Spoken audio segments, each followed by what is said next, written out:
bitch. Okay, let's see how far I can get through this video without a few complications. I just wanted to start off saying thank you. Thank you guys for like all the views and the positive comments and all the good stuff that you guys were saying to me on my first video. I really thought I was gonna get like maximum 50 or 60 views on my first video. I was not expecting that much views and positive comments from people I haven't spoken to in how long, just being so encouraging, saying that like, you know, they were watching my video, they thought it was funny, they really liked it, they can't wait for the next one. And then the pressure started to kick in. It was, you know, can't wait for the next video, hope I don't have to wait too long for the next video. And I was like, oh, this is a thing now. Like now this is a thing. Now I have to keep up the, you know the word I'm looking for. Literally in my brain, when I posted that first video, I was like, okay, I'll film my next video sometime in March. I was gonna film in March, okay?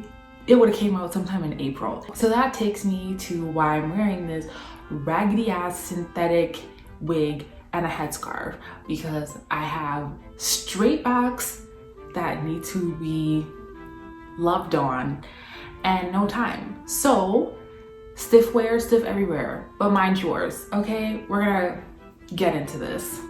I thought I would make my next video or this video be a little story time, a little mini WTF moment for myself.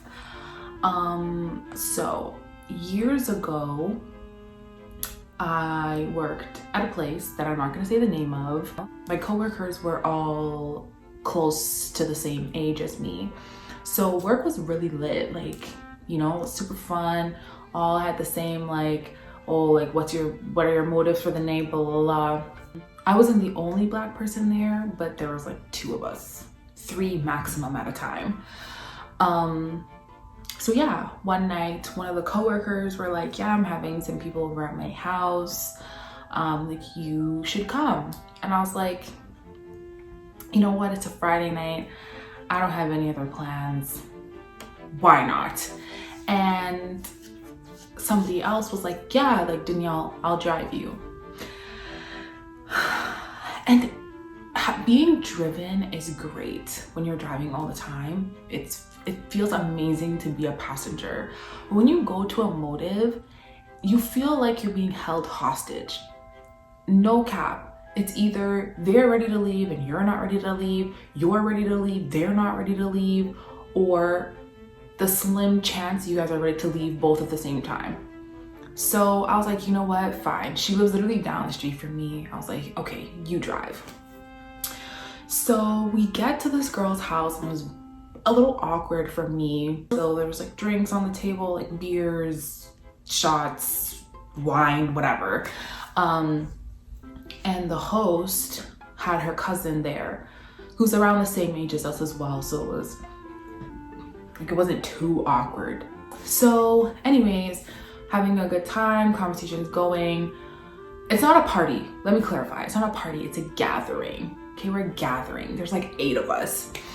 And the hostess, the girl who owned the house, her cousin was like to me, do you want to take a puff? Do you want to use my pen? I don't know. So I've never used one of those before. I've seen them around, and that was when they first kind of came out. And she's like, yeah, like, do you want to take a hit? And I said, what's in it? Because like I don't smoke like cigarettes, like nicotine. She said, no, it's weed, like THC oil, whatever. And I was like, you know what? Okay, cool. I'm gang. I took a puff and inhale, whatever. And she goes, take another one. And I was like, okay, man. But I told myself maximum 2, because I already know that I have baby lungs. And even though I didn't drive, I'm not trying to be paralyzed and sleep on this girl's couch. So I took another hit, and then she looks at me and she's like, do you like it? And I was like, I mean, what is there to like? What is there to not like? And then she goes, I put a little bit of fentanyl in there.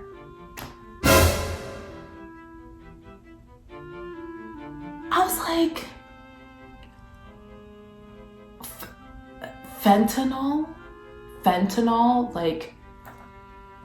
like fentanyl, like people are in rehab because they are addicted. Fentanyl, like hardcore drugs, fentanyl. Okay. And she's like, yeah, just a little bit. So I was like, oh my gosh, I'm already a lightweight when it comes to weed. Now this girl put fentanyl in it. I'm finished. I'm being cooked from the inside out, like I'm done. And I sat down there and I was like, yep, like I'm just gonna wait for it to kick in. And did it ever? Did it ever?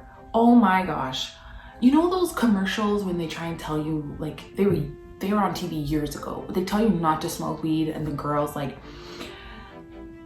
mushed out in the couch and they say it makes you become a couch potato if you smoke weed. No, I wasn't a couch potato.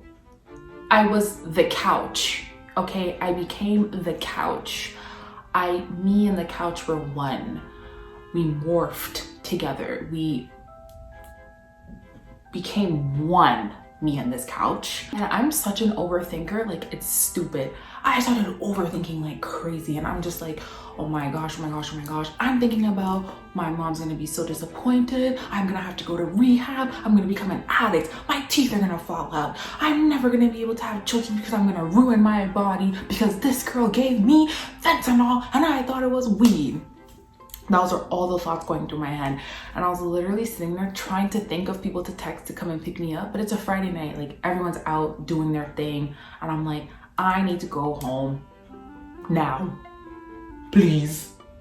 And I literally told the girl, I was like, can we please leave? She's like, what? We just got here and I haven't even been here long. And I'm like, I want to go home. I want to go home. See, and if I had drove, I wouldn't have even participated in the smoking because you're not supposed to drive under the influence. You see where I messed up?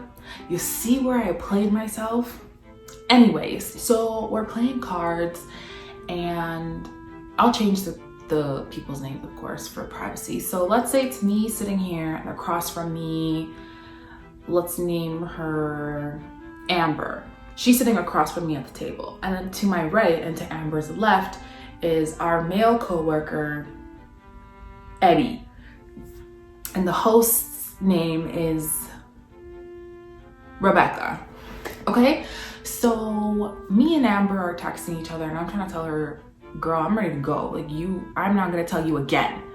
And she texts me, I'm ready to go and you're ready to go. I said, girl, I've been ready to go.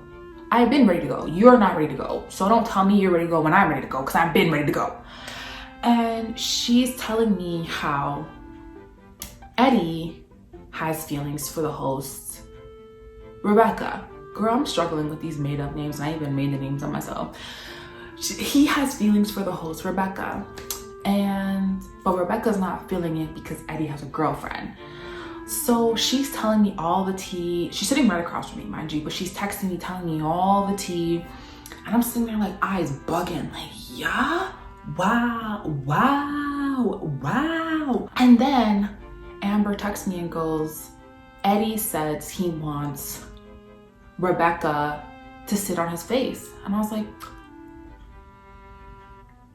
oh my God. Oh my God. Oh my gosh. Oh my gosh. So I started dying, pissing at myself with laughter, screaming. If you know me, you know my scream laugh is a screech. I'm screaming. I don't know what the hell was so funny, but I was pissing at myself with laughter. And everyone was like, yo, what the hell is this girl's problem? And I was like, no, sorry. It's like the voices. Yo, I was laughing my ass off. And I looked at Eddie, and Eddie just looked heartbroken, like real bummy. And I'm like, what's his problem? I was like, okay, maybe he's sad because Rebecca doesn't want to sit on the man's face because he has a girlfriend. And then I look at my phone and it's Amber, and she's like, bitch, stop laughing. And I was like, girl, don't tell me stop laughing. He doesn't know what I'm laughing about. And she goes, yes, he does. I told him I was gonna tell you everything, and he knows that I just told you that.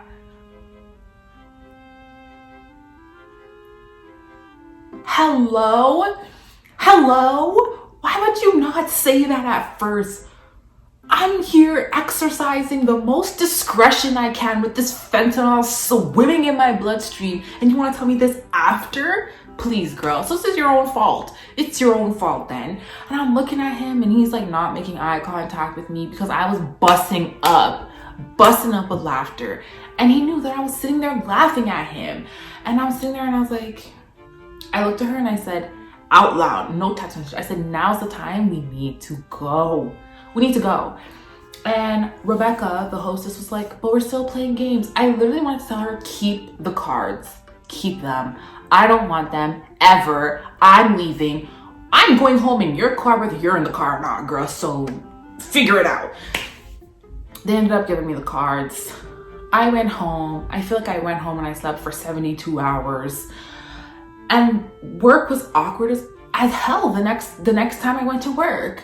And I literally had to go up to Eddie and apologize for laughing at him for wanting to sit on Miguel's face. Wait, wrong way. For him wanting Miguel to sit on his face. And I was sitting there and I was like, okay.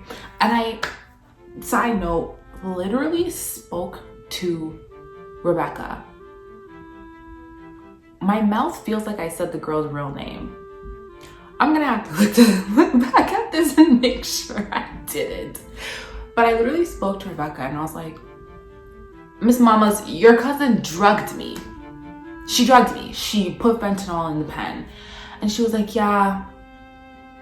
I was like, yeah? You guys are never seeing me outside of this building, this environment for work. You guys are never seeing me outside of it ever again. Ever again. So it's all fun and games now, but people, be cautious. It really put things into perspective for me to like, don't just be taking things from people, especially people I don't know. Just because she says it's one thing doesn't mean it's another thing. I don't think the girl had any like bad intentions. No, shit. She definitely had some bad intentions for her to be telling me there's weed in there, but it was very, very much fentanyl as well. But, you know, just be cautious. Don't be stupid. Lessons learned. Honestly, don't just be taking drinks from people. Don't just be taking pulls from people's smoking devices just because they look friendly. And that's my experience. And I will never, ever do that again. And this also contributes to the fact when I said that I don't smoke, this is why. This is why. It's the trust issues for me. I promise if this video doesn't hit, I'll make sure the next one does. Because I had to throw this and come on to this video for y'all. Oh, wait a minute. My headscarf matches my top. Are you stupid? That's sick. That's crazy.